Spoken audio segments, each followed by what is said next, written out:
brought to you by Silver Pumps. Top quality और consistent performance के लिए सिर्फ सिल्वर पंप नाम याद रखना। नमस्कार, आप देख रहे हैं बिहार तक और आपके साथ मैं हूं ऋचा शर्मा। चुनावी साल में बिहार की सियासत ने एक बड़ा मोड़ ले लिया है। बिहार के मुख्यमंत्री नीतीश कुमार ने वक्फ बिल पर केंद्र सरकार को खुलकर समर्थन दे दिया है। माना यह जा रहा है कि इस फैसले से राज्य के मुस्लिम वोट बैंक में हलचल मच गई है।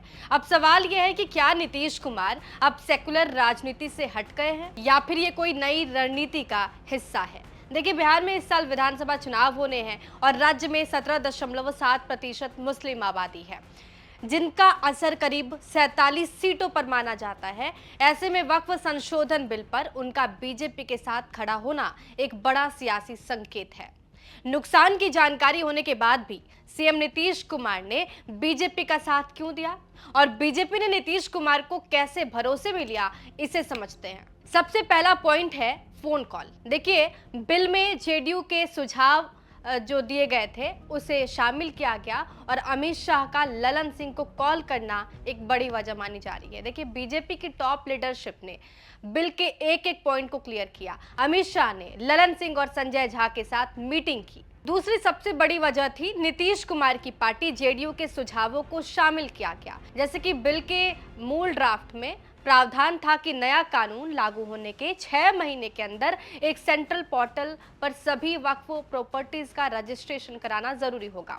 जेडीयू के सांसद दिलेश्वर कामत ने इस प्रावधान में संशोधन का सुझाव दिया था, जिसके बाद से बिल में बदलाव किया गया। अब ये सामने आ रही है बात कि वक्फ ट्रिब्यूनल इस पूरे टाइमलाइन को बढ़ा सकता है।